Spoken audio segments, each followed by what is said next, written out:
मेरा नाम प्रांशुल कुशवाहा है। मेरी अभी गेट में 31 रैंक आई है ऑल इंडिया। और ज़ील में मैं पढ़ा करता था, तो ये पहली बार मैंने किसी एग्ज़ाम के लिए इतना प्रिपेयर किया। मैंने आईआईटी के लिए भी पहले प्रिपेयर नहीं किया था, तो मेरे लिए बहुत नया एक्सपीरियंस था। सबसे अच्छी चीज़ ये है ज़ील के बारे में कि हमें पता है उसके पास्ट एक्सपीरियंसेस के बारे में, क्योंकि ये बहुत सालों से चल रही है। तो अगर तुम देखते हो तो तुम स्टैटिस्टिक्स से पता लगा सकते हो कि तुम कोचिंग में कितनी रैंक लाने पे कितनी रैंक एक्चुअल में ऑल इंडिया में ला सकते हो गेट के लिए, विच इज़ रियली मोटिवेटिंग। तुम अपना ट्रैक कर सकते हो स्टेटस को क्लास में। मोटिवेशन होना चाहिए किसी चीज़ का भी, मतलब अगर गेट दे रहे हो या कोई भी एग्ज़ाम दे रहे हो तो तुम्हारे पास एक रीज़न होना चाहिए which is validate and which is strong enough कि तुम वो चीज़ को परस्यू करो। तो गेट एक बहुत अच्छी चीज़ है। अगर बीटेक में तुम्हारा कॉलेज उतना अच्छा नहीं रहा, क्योंकि बहुत लोगों के ड्रीम्स रहते हैं आईआईटी या कहीं जाने के जो पूरे नहीं हो पाते, तो एमटेक में तुम उसे पूरा कर सकते हो। ये चीज़ सोच के कि बीटेक और एमटेक के बच्चे आईआईटीज़ में साथ में प्लेसमेंट के लिए बैठते हैं। तो मेरा एम था कि मैं एक अच्छी कंपनी में जाऊँ, अच्छी प्रोफाइल पे जाऊँ और एक प्रोडक्ट बेस्ड कंपनी में जॉब करूँ, जो कि मुझे स्टेट लेवल से प्लेसमेंट से नहीं मिल पाता डायरेक्ट। एंड इसके लिए मैंने एम किया कि मैं कोई अच्छे कॉलेज में पढ़ूंगा, और अच्छे कॉलेज में पढ़ने का गेट एक बहुत अच्छा रास्ता मुझे दिखा। इनफैक्ट सिर्फ अच्छे कॉलेज ही नहीं, उससे बहुत सारे दूसरे अपॉर्चुनिटीज़ ओपन होती हैं, जैसे PSUs और कहीं जॉब जो कि एक्चुअल में अच्छी होती हैं, जिनमें मुझे बोर नहीं होना पड़ेगा, मैं डिसअपॉइंटेड नहीं रहूँगा, मैं फ्राइडे सैटरडे संडे का वेट नहीं करूँगा। तो ये मेरे लिए बहुत बड़ा मोटिवेशन था। मैंने गेट के लिए प्रिपरेशन पिछले साल ही चालू की। मेरे दोस्त 2 साल से आ रहे थे, लेकिन मैंने जैसे तैसे मोटिवेशन जुटाई और मैं आ गया। इनफैक्ट तब भी मैं बहुत ज़्यादा इंटरेस्टेड नहीं था पढ़ने में, पर मैम की क्लासेस बिल्कुल मैंने ध्यान से सुनी, क्योंकि कंप्यूटर को मैं एक्चुअल में पसंद करता हूँ।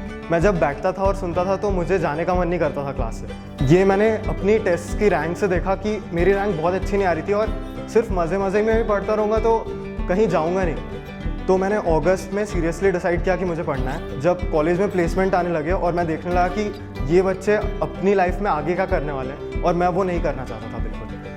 मैंने देखा कि मेरे आईआईटी के जो दोस्त थे वो एक्चुअल में खुश होकर प्लेस हो रहे थे। TCS जैसे, मतलब TCS डिजिटल जैसे कम पैकेज पे खुश होने का दिखावा नहीं कर रहे थे, वो एक्चुअल में खुश थे और मैं वो अपने साथ चाहता था। इसलिए मैंने तब अगस्त में बिल्कुल अच्छे से तैयारी चालू की। मैंने सर से बात की, उनने मोटिवेट किया कि 6 महीने भी अगर तुम अच्छे से पढ़ लेते हो तो तुम्हारी अच्छी रैंक आ सकती है और तुम खुद से सेटिस्फाइड रहो। जब तुम ड्रॉप नहीं लेते हो तो ये काफ़ी बड़ा फैक्टर रहता है कि तुम अपने लिए पढ़ाई के लिए टाइम कैसे निकालोगे। तो ज़ील में पूरे टाइम पढ़ाई नहीं होती, ये बहुत अच्छी बात है। तो सेल्फ स्टडी पे ध्यान दो, और मेन बात मेरे लिए ये रही है कि अपना पोटेंशियल पहचानो। जैसे मैं खुद रट नहीं पाता, लेकिन उस टाइम पे पेपर के टाइम पे दिमाग लगा लेता हूँ। तो मैंने ये समझा कि मुझे प्रैक्टिस की कम ज़रूरत है और थ्योरी को याद करने की ज़्यादा ज़रूरत है।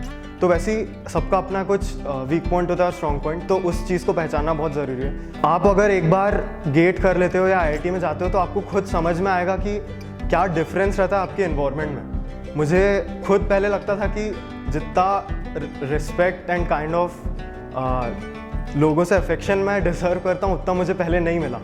और मैं जिस कॉलोनी में पला बड़ा हूँ वहाँ ऑलमोस्ट सभी IITians हैं, तो मेरे को काफ़ी अजीब लगता था, और ये बहुत बड़ा मोटिवेटिंग चीज़ थी मेरे लिए गेट करने के लिए।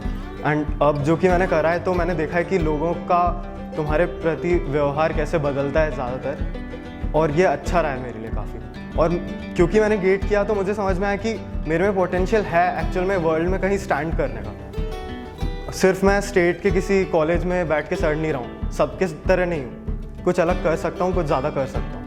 मैंने ज़ील ज्वाइन की अपने दोस्तों के रिकमेंडेशन पे, और पहले मुझे बहुत डाउट था, क्योंकि IITs के लिए अपन कोचिंग जाते थे जहाँ पर सबसे कम रैंक वाले बच्चे को भी ये बताया जाता था कि तुम्हारा IIT में हो रहा है। तो वैसे फेक टाइप के मोटिवेशन नहीं अच्छे होते तुम्हारे लिए। तो खुद को समझो कि तुम कहाँ होल्ड करते हो, उस पोजीशन को रिटेन करो, उस पोजीशन को और बढ़ाओ, तभी जाके तुम समझ पाओगे, प्रिडिक्ट कर पाओगे कि तुम सही सक्सेस पे चढ़ रहे हो कि नहीं, सही प्रोग्रेस कर रहे हो कि नहीं। तो मैंने सिर्फ और सिर्फ ज़ील के ही मॉड्यूल्स किए, इनफैक्ट वो भी पूरे नहीं किए, लेकिन बाहर किसी के पेपर नहीं किए। काफ़ी लोगों ने मुझे बोला कि ये पेपर्स खरीदें क्या, पर एक्चुअल में इन सब चीज़ों से बहुत ज़्यादा फ़र्क नहीं पड़ता, क्योंकि एग्जैक्ट क्वेश्चंस तुम वैसे भी याद रख नहीं पाओगे, और याद रख भी लिए तो एग्जैक्ट क्वेश्चंस आएंगे नहीं किसी और पेपर के। तो थ्योरी पे ध्यान देना ज़्यादा ज़रूरी है, टेक्निकल नॉलेज होना ज़्यादा ज़रूरी है। फिर ज़ील में मैम बिल्कुल वर्ड टू वर्ड समझाती हैं और जो भी समझाती हैं उसको हमें रिटेन करना रहता है एंड एग्ज़ाम तक, और वो कर लिया तो मैं खुद गारंटी दे सकता हूँ कि आराम से टॉप 200 में रैंक आ सकती है, आईआईटी मिलने के चांसेस हो सकते हैं। और झील में एक फ्रेंडली नेचर रहता है सबके आसपास, तो सब मोटिवेट करते हैं और कोई भी इतना ज़्यादा स्ट्रेस भी नहीं देता तुम पे, जो कि बहुत अच्छा है। तो मैं झील की फैकल्टीज़ को और झील को ज़्यादा थैंक्स कहना चाहूँगा। और मैम और सर ने मुझे काफ़ी मोटिवेट किया, जब मुझे लगा कि मैं नहीं कर पाऊँगा उन्हें समझाया कि मैं अभी से ज़्यादा अच्छा कर सकता हूँ। मैं अपने फ्रेंड्स को थैंक करना चाहूँगा क्योंकि उनने मुझे ज़्यादा खेलने से रोका, एंड मम्मी पापा को सबसे ज़्यादा थैंक्स क्योंकि उनके सपोर्ट की वजह से ही मैं यहाँ पाया। Thanks to all.